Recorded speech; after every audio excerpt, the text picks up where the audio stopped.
Elections کیوں ضروری ہیں؟ الیکشن سے سیاسی استحکام آتا ہے. الیکشن سے جب یہ پتا چلتا ہے کہ 5 سال تک گورنمنٹ آ گئی ہے تو اس کے اوپر اعتماد آ جاتا ہے. لوگ اگر سرمایہ کاری کرنی ہے تو وہ تب کریں گے جب ان کو نظر آئے کہ 5 سال تک ابھی گورنمنٹ بیٹھی ہے، پالیسیز یہ رہیں گی. لیکن اگر ان کو اعتماد ہی نہیں ہے، ان کو یہ نہیں پتا کہ اگلے مہینے کیا ہونا ہے، 3 مہینے کے بعد، 6 مہینے کے بعد کیا ہونا ہے، اکتوبر کے بعد کیا ہونا ہے، تو کون پیسہ، کیا سرمایہ کاری اندر پاکستان یا باہر سے کون کرے گا؟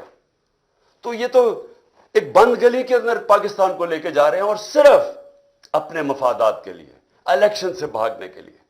تو میں آخر میں اپنی ساری قوم کو آج یہ پیغام دینا چاہتا ہوں. دیکھیں، اگر یہ آئین سے پیچھے ہٹے اور یہ جو ابھی ہمیں ان کے نظر آ رہی ہے ان کی نیت، الیکشنز نہ کروانے کے لیے انہوں نے کوئی بھی کوشش کی، سپریم کورٹ کے فیصلے کے خلاف گئے، آئین کے خلاف گئے. ساری قوم کو میں آج کہہ رہا ہوں کہ ہم سب نکلیں گے. ابھی سے آپ اپنی تیاری کریں، کیونکہ اب اگر ہم نہ نکلے تو اور چھوڑے، اللہ معاف نہیں کرے گا ہمیں. کیونکہ اوپر والے کا حکم ہے کہ حق اور انصاف کے لیے کھڑے ہو. اللہ کا حکم ہے کہ آپ کے ملک میں انصاف ہوگا تو آزاد ہوں گے. دیکھیں، آزادی کیوں؟ آزادی کے لیے جب انسان جدوجہد کرتا ہے اور وہ اس کی جان چلی جاتی ہے تو اس کو شہید کہتے ہیں. پیغمبروں کے بعد سب سے بڑا رتبہ شہید کا ہے. تو کتنی بڑی اللہ نے ہمارے پہ فرض کیا ہوا ہے کہ آپ انصاف کے لیے، اپنی آزادی کے لیے جدوجہد کریں، اور ہماری بہتری کے لیے اس نے کہا ہے.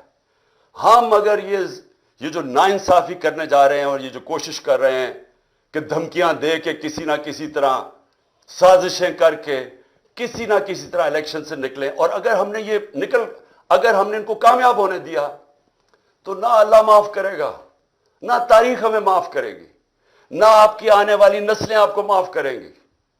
کیونکہ انصاف ہے، آئین ہے تو انصاف ہے. کیونکہ آئین بتاتا ہے کون سے قانون پہ ملک چلتا ہے. قانون آپ کی بنیادی حقوق کی حفاظت کرتا ہے. قانون بتاتا ہے کہ پاکستان میں ملک میں چلنا کیسے ہے. تو جب اگر آئین ہی نہیں ہے تو پھر تو جنگل کا قانون ہے. پھر تو طاقتور فیصلہ کرے گا کہ کون سی آئین کی شک اس نے ماننی ہے اور کون سی اس نے مسترد کرنی ہے. پھر تو طاقتور کا قانون ہو گیا جو کہ جنگل کا قانون ہے. اس لیے میرے پاکستانیوں، آپ نے میری کال کی انتظار کرنی ہے. انہوں نے اگر آئین کے اوپر نہ چلے، میں آج آپ کو سب کو کہہ رہا ہوں، یہ آپ سب پہ فرض ہے.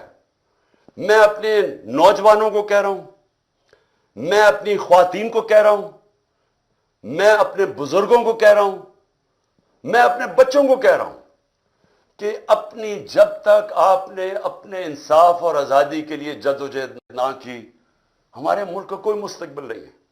میں انشاءاللہ پوری آخر تک اپنے ملک کے آئین کے ساتھ کھڑا رہوں گا. کیونکہ میں پھر سے بتاؤں، میری جہاد آج سے 27 سال پہلے تھی انصاف کے لیے.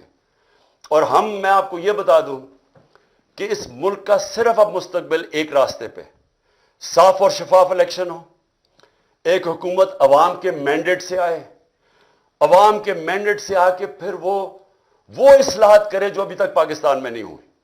کیسے جوڈیشل ریفارمز ہوں، governance reforms, civil service reforms, ہماری گورنمنٹ کارپوریشن جو اتنا نقصان کر رہی ہیں ان کو ریفارم کریں. ہم رول آف لا قائم کریں. ہم سب کو طاقتور کو قانون کے نیچے لے کے آئیں. یہ سب سے بڑی ریفارم ہے. ہم ہر ریفارم کریں کہ ایک ملک میں لیول پلینگ فیلڈ ہو، انصاف کے سامنے سب ایک برابر ہوں. اور میں آپ کو یقین دلاتا ہوں کہ اسی کے بعد پاکستان اٹھے گا. اور وہ اٹھے گا کیسے؟ سب سے پہلے بیرون ملک پاکستان میں سرمایہ کاری کریں گے. 1 کروڑ بیرون ملک پاکستانی ہے. جو ان کے پاس ڈالرز ہیں، سارے پاکستان میں کم ڈالرز ہیں 22-23 کروڑ لوگوں کے، جو صرف 1 کروڑ لوگوں کے پاس ڈالرز ہیں. وہ لوگ وہ جیسے پاکستان میں انویسٹمنٹ کریں گے،